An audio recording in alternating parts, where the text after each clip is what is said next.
Hello everyone, Rufi here with another play and explain on Pokerstars Italy 10 and today we're gonna discuss something that's a very common leak that I see amongst all of my students, almost all of them, and I think this is very common for a lot of micro stakes players, and sometimes it's not very clear how to fix it, and that's their tanking and losing red line.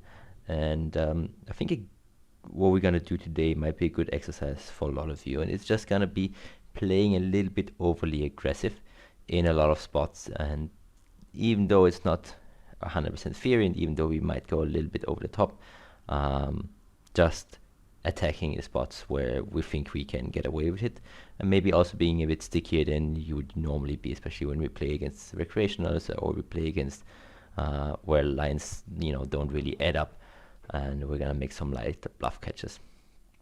Now we're not gonna go crazy over the top and play super loose, right? Because that's just gonna put us in spots where we have to fold post flop, and that's not gonna help either. But yeah, just going a bit over the top can help us, given that most humans have a natural tendency to be a bit more passive, and then sometimes overdoing it a little bit can help to kind of balance this out from time to time. So let's jump right into it and see how it goes. Obviously, we're also going to talk normal strategy and whenever it comes up. And yeah, we got the first hand here with the queen 10 suited. They're just kind of folding, so we're still discussing normal play there as well. Strategies or other things that are important here with the first hands against the recreational. Gonna start here with a check.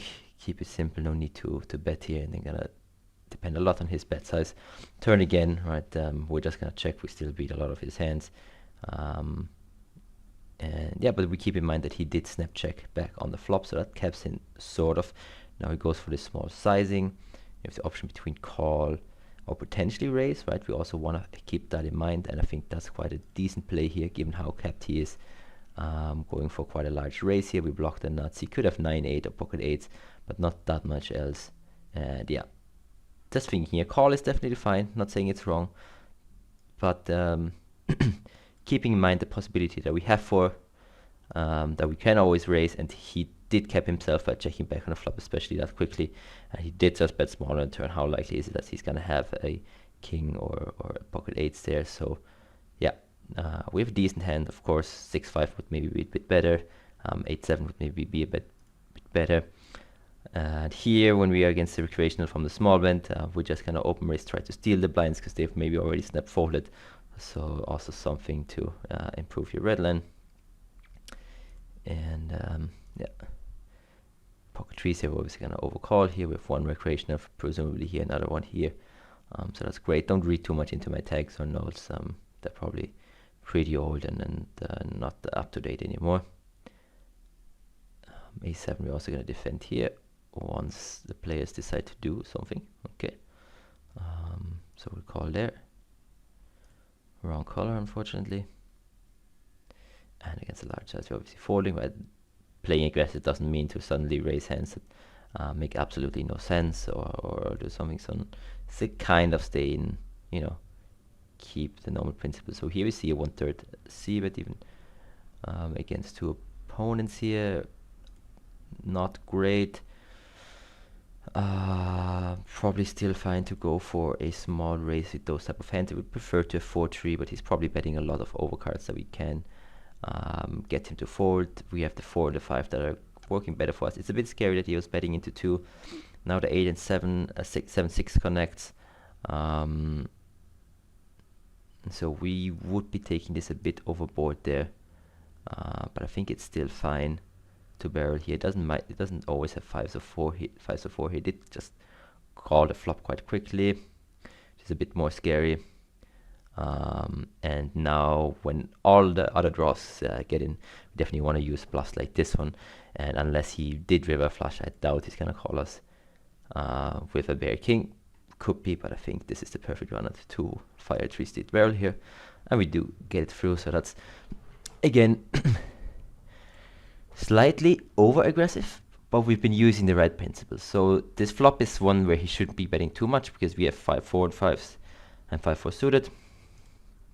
and then the turn is pretty good for our range. So sure, we would prefer to have a hand like 5-6 or 6-4 suited, but it's good for our range, and he's probably a bit too sticky with king X, maybe too sticky with queens or jacks and hands like this. And then on river, I mean, that's the kind of river we want to barrel when the flush and the straight completes. So yeah, also the king is diamond, so it's less likely that he has some diamonds. Here we're just gonna go for a small c-bet against the recreational here after we 3-bet. Obviously really happy with our hand, trying to get the money in here. He does min raise. Here we could consider 3-betting here if we had some more reads on how weak this guy is. I'm just gonna call here and then let him spaz off if he has pocket 8s or pocket 3s. We're not gonna do too much there. I'm not really gonna get away, but we definitely want to keep him in, especially after he min raises quickly on the flop. We're gonna let him do his thing. And now the question is, do we go for a block bet? Do we go for a shove? Do we go for a check? I think I like a small block bet here. Maybe inducing something. Could have ace jack sometimes, which is a bit annoying on the jack river, and he was just messing around. We could check here as well, but I think once he checks back the turn, he's quite often just gonna check it down to the river. 9-8, we're obviously folding.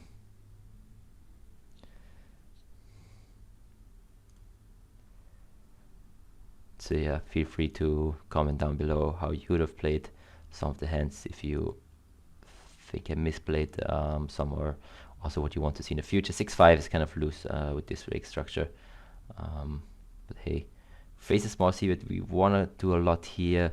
6-5 offsuit I think is a bit too much as a float or a raise here, so I'll just let this one go. And here we could go for a check back or for a bet, but let's just keep it simple and go for a little bet.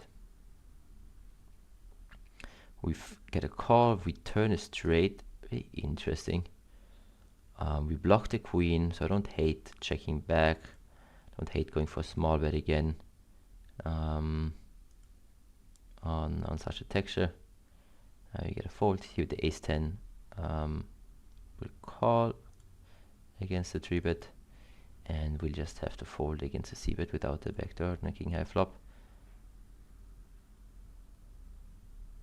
Against half pot even easier, right? I'm really happily folding there.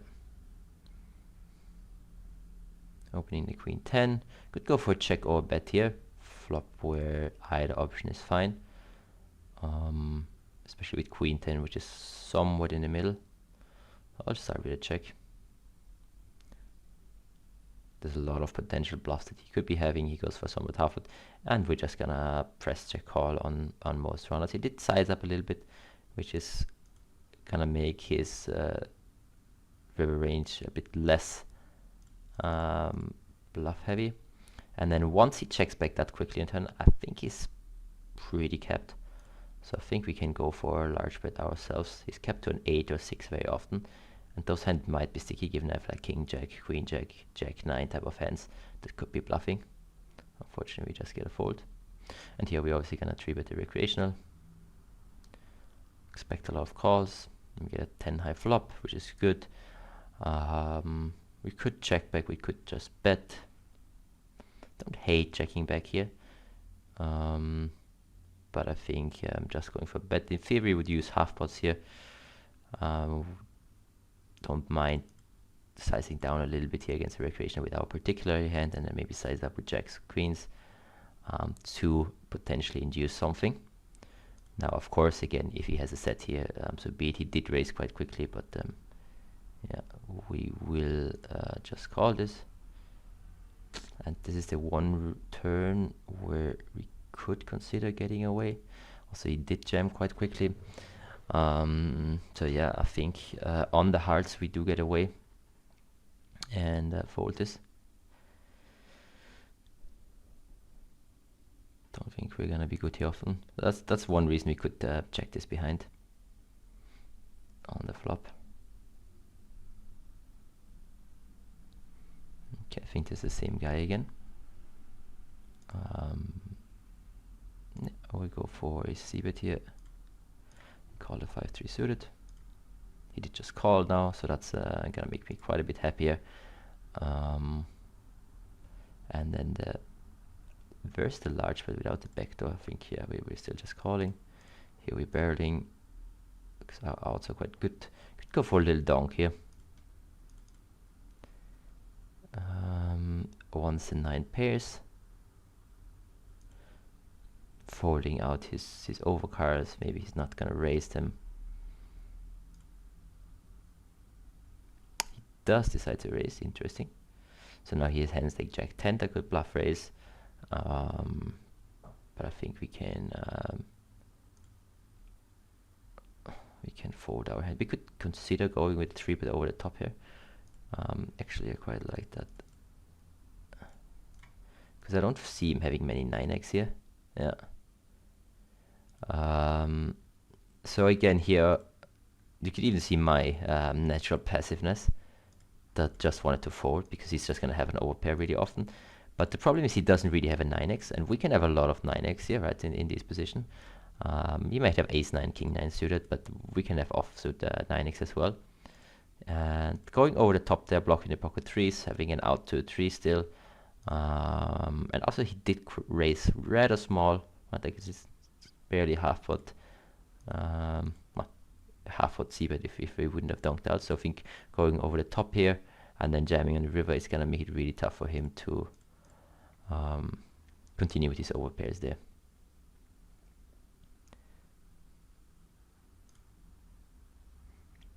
Although I guess with this race he's probably folding the overpairs on the turn already. Okay, let's defend the 10-3 and hope this table doesn't break. Check, check. We make a flush. Now the question is, how do we get value from somebody who snapjacks back? I guess he can have an ace quite often, so that might call 2 streets here, and not very often he's gonna have a flush.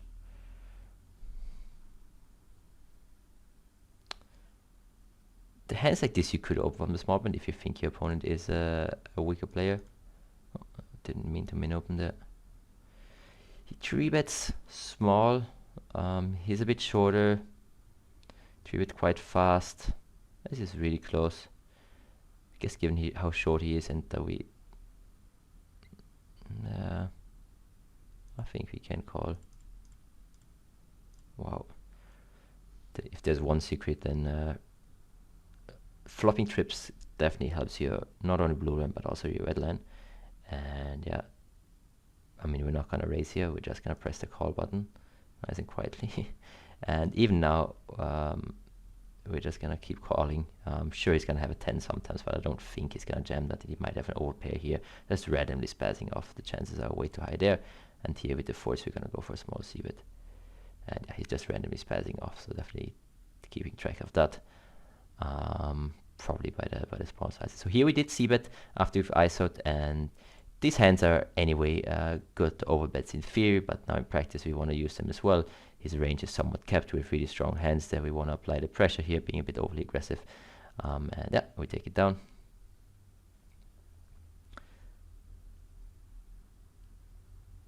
So a bit lucky there with this guy spazzing off. But once we saw the pot c-bet, we kind of knew that he was just messing around, so we just there's no turn that we ever gonna fold. 9-7 probably a bit too loose, unless you have a good enough read on your pool that they're too passive, over folding, etc. Not 3-betting you enough. We have the queens. We're definitely gonna go for a squeeze here. This is somewhat usually weaker recreational, but quite often a decently strong range when they're flat. But still, we're gonna go for a squeeze here.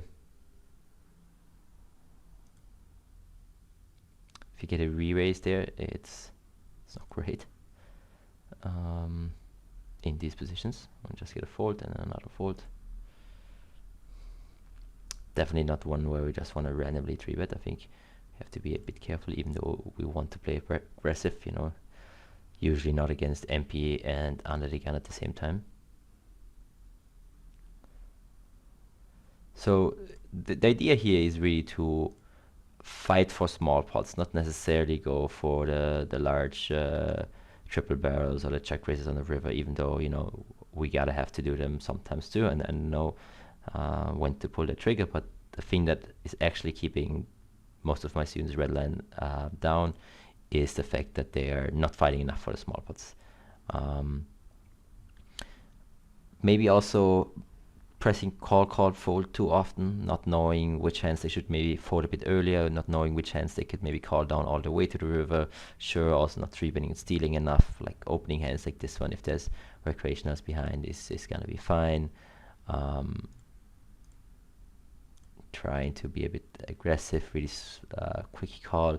Again, here would be slightly too aggressive to bet this hand. I think if you had a diamond, you could do it.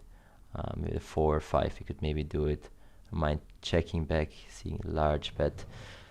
Everything quite quickly. Yeah, we'll just give this up. The kind of way we made money with this hand was by stealing and getting it through more often, realizing your equity, c-betting small. Here we get a 3-bet from an unknown guy, potentially recreational. It's a bit larger, but I think we can still call.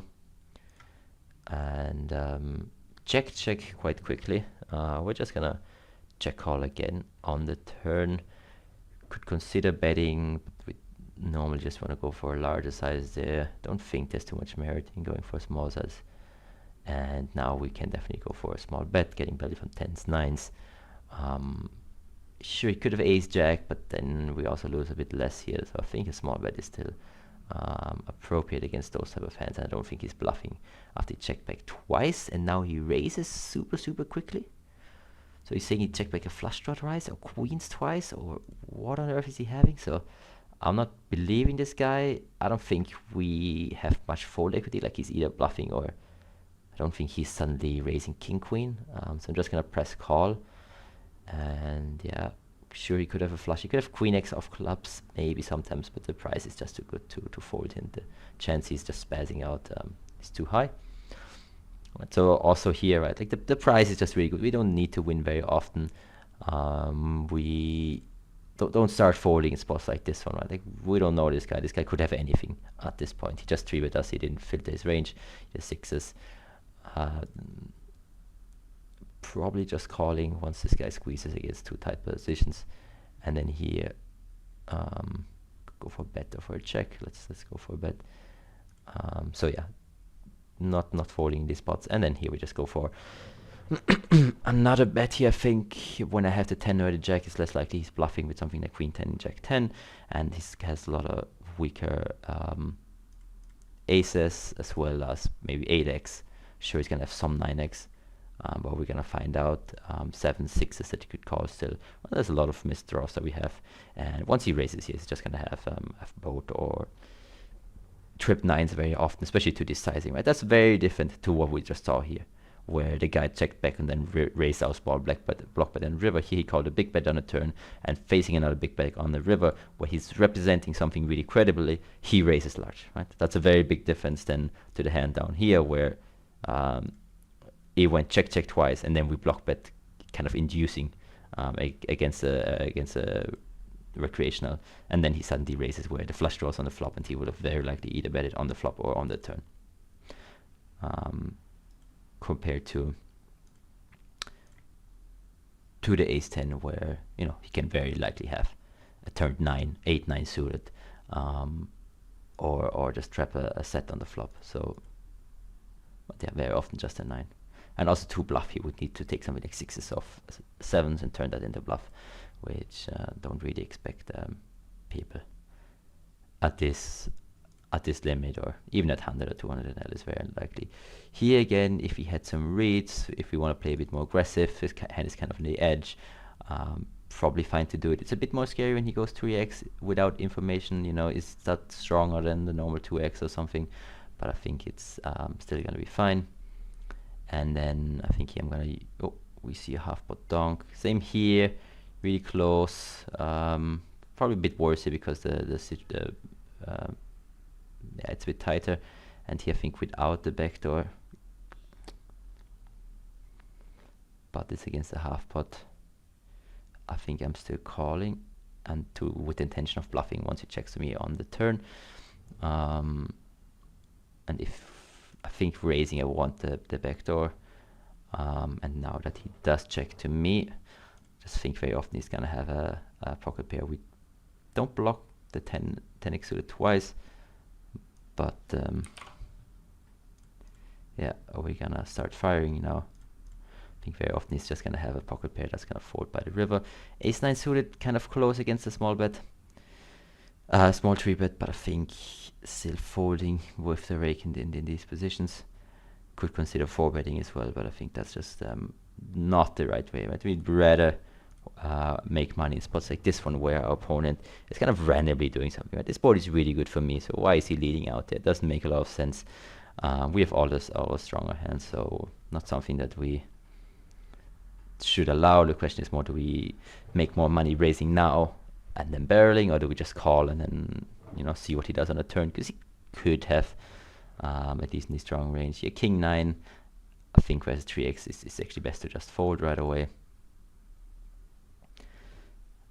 Again, right, also for a red line, we're not going to overinvest money. Here we get a 3-bet to 10 big blinds. Someone who seems to play somewhat reasonably. Could consider if you want to take this as a 4-bet, but we'd rather take better blocker hands. And yeah, I think we can just call, play in position, let him kind of struggle and probably maybe 2 face up out of position. But on this flop, we'll just have to fold unless he checks. Goes for a small bet. I really like to attack the small bets on board, so he should actually go large if he range bets. So we'll do that. Normally we would want to have a backdoor, but then again, right, this is kind of a line where it's really hard for all of his overcards to continue if he doesn't know exactly what he's doing. And then I think I go for another bet. Again, here, folding out ace king here, not unblocking all of the backdoor flush draws. Gonna be really tough for him to defend. Could still represent like 10s, 9s there.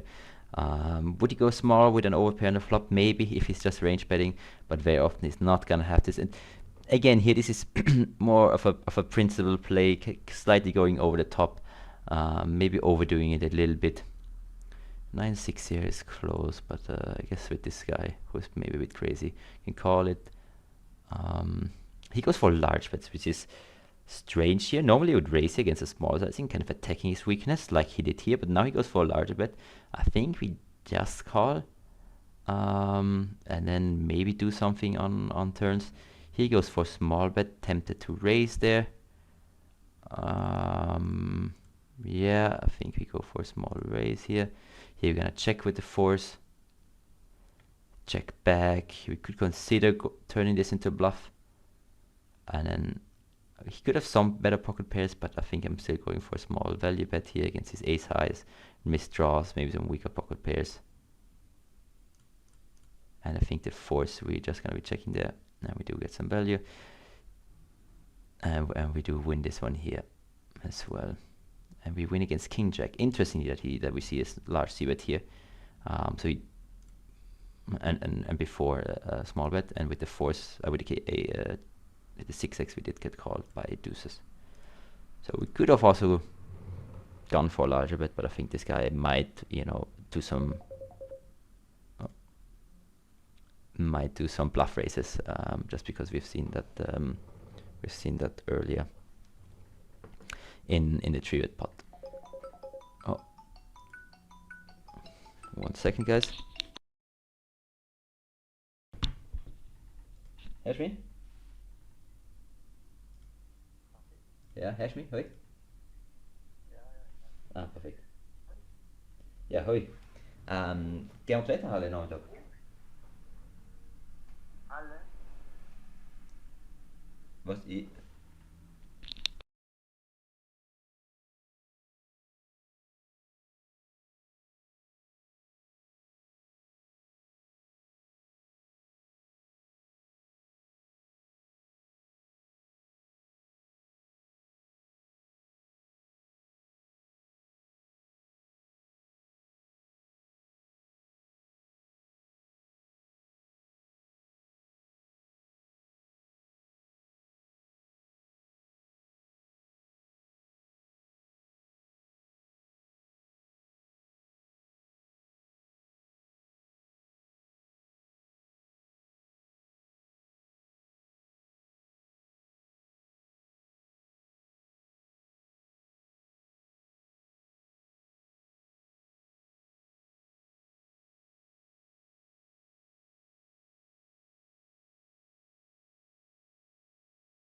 Okay guys, I'm back. Sorry, got a quick call from a friend there. So yeah, let's use some more aggression to push around the 10NL players. Let's see. With the ace-5 there. Decent hand too, forward bluff. 5-4, close, could open, could close. Could open raise, could fold. Pretty good board. You're gonna start with a small bet, gonna use this hand very almost on all turns as a double barrel there, especially on a one like a queen, and we just want to kind of set it up for the river. 11 in the middle, yeah, that's perfect. 27, maybe slightly smaller like this. Here we're gonna try to steal a lot, and if he doesn't have a king, he's pretty much folding anything else. Even the queen is in a tough spot, and yeah, also the king X are gonna be a tough spot. Not so much with his stack size, but if your opponents have a normal stack size, when we shove on the river, they're gonna be in a tough spot. Okay, ace-2 is just gonna be a fold against any position other than a small blind.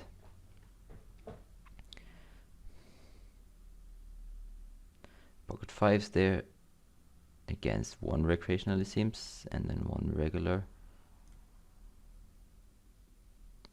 Yeah, in case I didn't mention it earlier, I don't read too much into my labels or notes. They're probably pretty old, not that good. This guy, we've seen him trimming with ace-9, so I wouldn't overfold there anything crazy, or I would also have some forward bluffs here, but obviously this hand that's kind of pushing it already. This is just gonna be a fold. But yeah, also definitely let me know in the comments what you would like to see in the future. I'm also gonna try to stream maybe a bit more from now on Twitch. Here, Jack-7. You could also 3-bet that. I think this guy opened to 3 big blinds earlier, and now it's just going to 2. So we'll see if that's a sign of weakness. This type of hands make it in, and yeah, don't forget those 3-bet bluffs, especially when there's a high chance that he's opening a weaker range. Yeah, taking advantage of these little things gonna immediately have to put your red line, because if you call, even though his range is weaker, he's still gonna realize his equity, and it's gonna be tough to play post flop on a lot of boards. Here we're obviously gonna isolate the limper here. Here we're gonna squeeze this hand. I mean, we do run good, that definitely helps, and we get one call, one fold. We're gonna start with a small bet on this board here. The same here. The question is, do we maybe want to check this hand and bluff it later because it's so weak? And once he checks back, we kind of know how weak he is. He could have 8-7s, which is a bit unfortunate, but I think there's also a lot of weaker hands that we can put into tough spots. And after he check back, he's gonna be way more capped than once we see bet, and we kind of have to barrel off without knowing anything.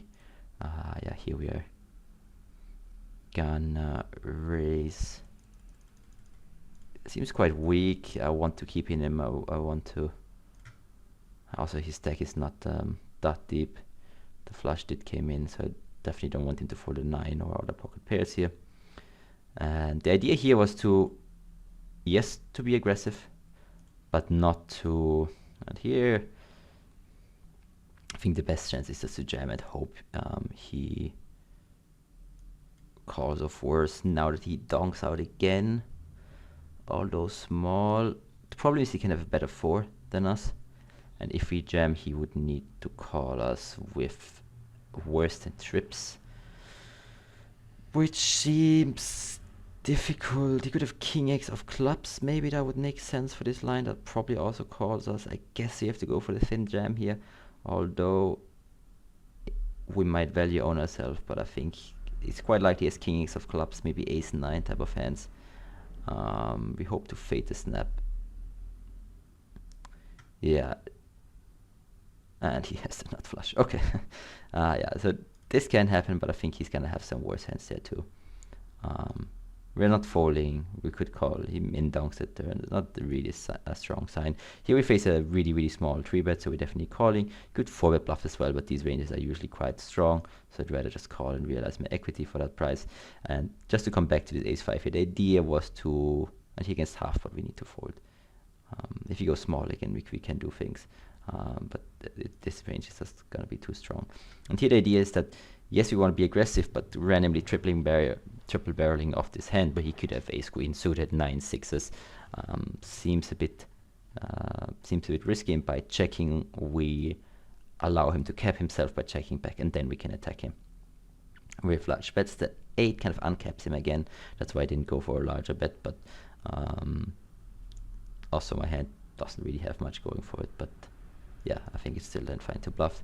And then here with the 5-4, I think against the recreational with 50 big blinds, we're just trying to get the money in.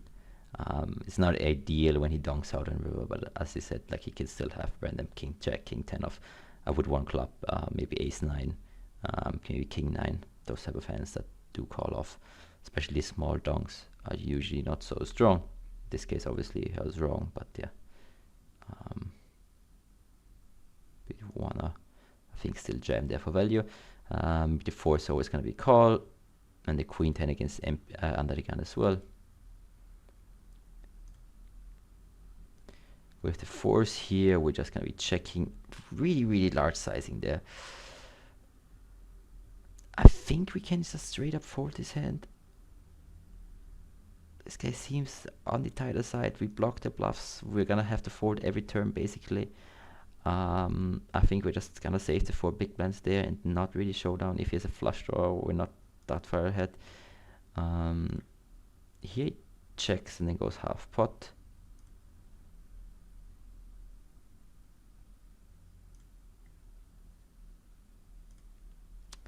I think I can attack this. I don't think he has many 9x. I think he's somewhat capped, and we can represent those hands and fold out his like 10x or jacks. And you know, if we fold his random bluffs, that's also good because they're gonna have quite a decent amount of equity against our range. So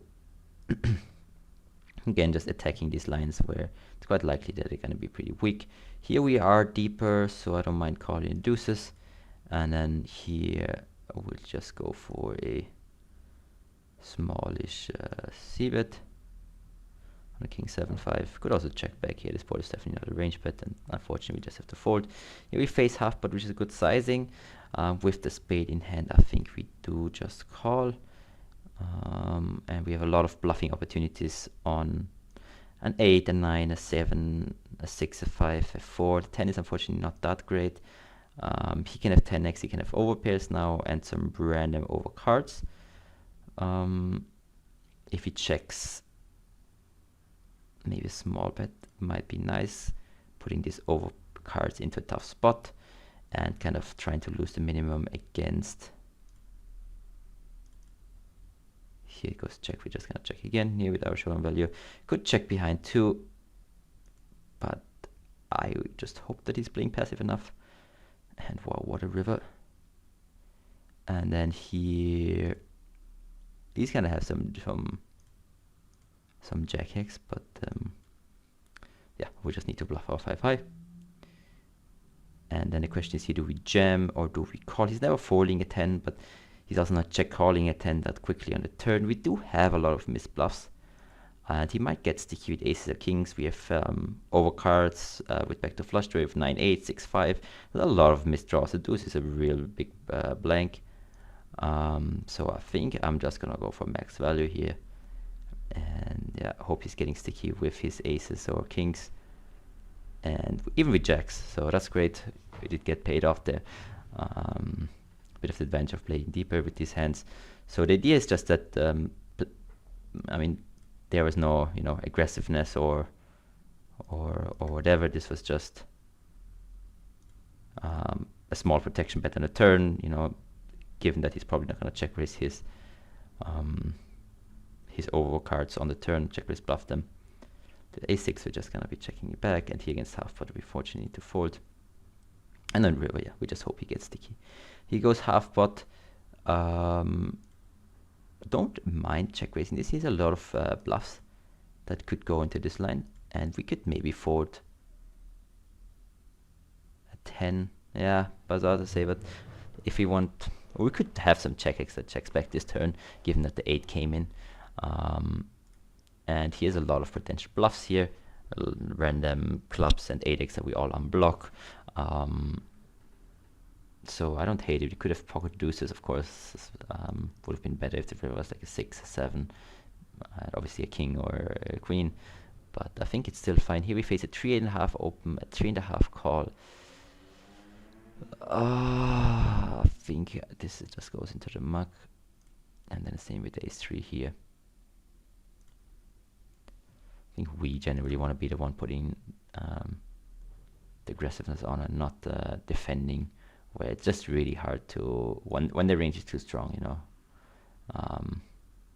We just get ourselves in a lot of trouble, and then our red line, like here, right? Like this is obviously a really strong range from the big blind here. We don't need to do anything crazy, find the 4-bet bluff here. That's not how you're gonna improve your red line. In fact, it's just gonna make all the little plays that we did, yeah, just equal them out, and then we gain nothing. So here the queen 8, again we're gonna open, they're not gonna 3-bet enough, they're not gonna fold enough. Thirst and open, we obviously have an easy fold.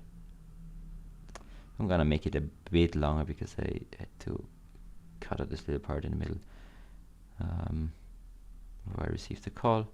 Ace 8 is a bit too loose. This one, again, a bit too loose, but for the before mentioned reasons, I think it's fine to open it. Here against the recreational, we definitely want a 3-bet still, just a bit smaller when their source is actually really profitable spot. And yeah, I think even 6.6 big blind here should be enough, and then go for a small c-bet here. Thinking about checking back here, letting him spaz off random hands when we just have ace 3 with no backdoor, so let's do that. He raises here, that's interesting, blind with blind. Could have ace 9, ace 4, tough for him to find a lot of bluffs. Actually tempted to just check again. I think he's just very often gonna basically drawing dead.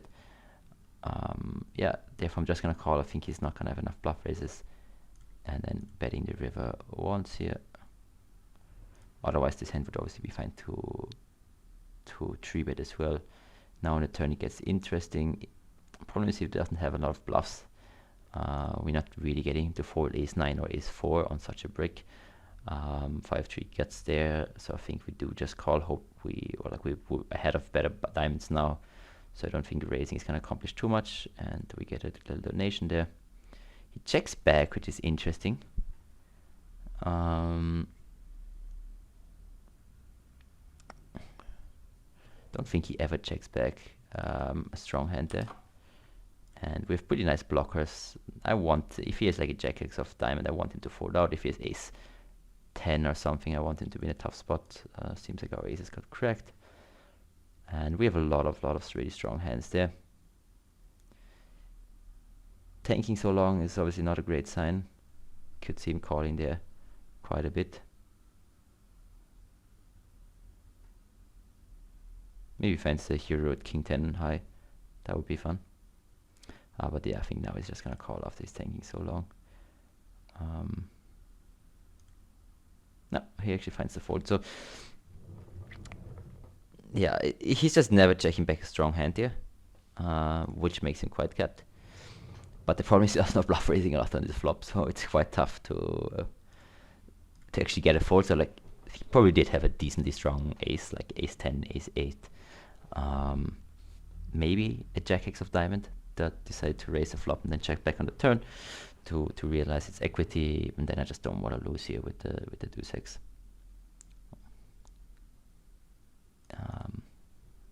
Yeah, and I block like 5-3, even though he, as I just said, he's probably never gonna have that hand.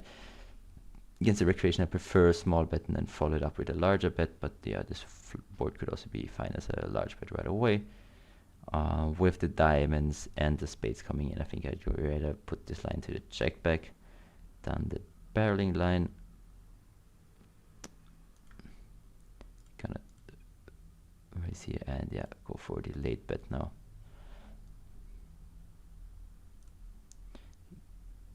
And get the fold. They check quite quickly. This is a line where people overfold anyway. It's quite reasonably for me to check back an ace once the flush completes. So even though I'm probably over bluffing here if I bluff everything, you know, 10 and L definitely not. I don't have to worry about those things. Let's play a couple more hands and then sit out. Here we see a limp and an overcall. Bit loose, but there's just a lot of dead money in the middle, so we'll try to squeeze it with a reasonable hand. And the second guy calls, which is interesting. Could go for a check or for a small bet here. Second guy calling here, that's interesting. Yeah, I don't mind going for a check here, and against a large bet, the sevens is a fold right away. Small bet. That's usually quite weak. Yeah, don't mind just check calling with my hand. Bit annoying because he definitely can have a 7. He goes for min bet, makes it less likely now. The king 7 is just gonna be fold.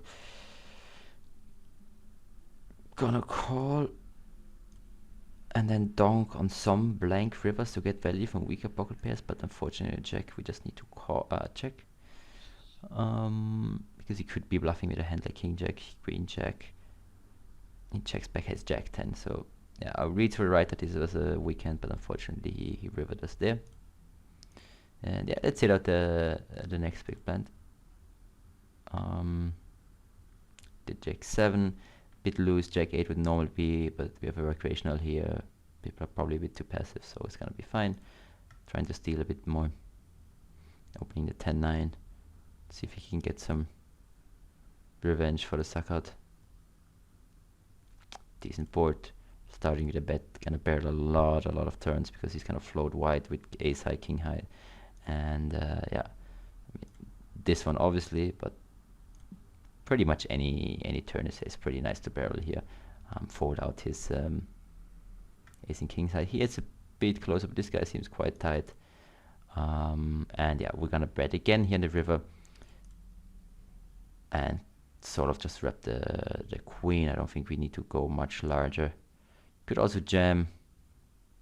Kind of both is fine, but I think just wrapping the queen, folding his 5x and then weaker is gonna be fine here. And he seems like he rivered something, or he was trapping. But yeah, I think definitely triple barreling he is fine. On the flop we make him fold random overcards. On turn we make him mainly fold ace size, and now on the river we make him fold things that are worse than a queen, which he's gonna have a lot of. So I think that's gonna be fine. And sure, if he has ace queen or queen jack to float on the flop, those hands now get there. And if we get no more hand, I believe that was it. Let me know what you thought. Let me know if that was helpful. Really keep in mind, don't mind if you overdo it. Sometimes, you know, the next couple of sessions that you're gonna be playing, you're gonna be underly aggressive and not gonna find enough bluffs anyway. So it sort of balances out to sometimes force yourself to go a bit over the top. Even though you've seen me also struggle sometimes to find the right bluffs, but I think it's quite important to yeah, do this from time to time to calibrate you in the right direction and help your red line. Okay, that's it. Good luck at the table, guys. Bye bye.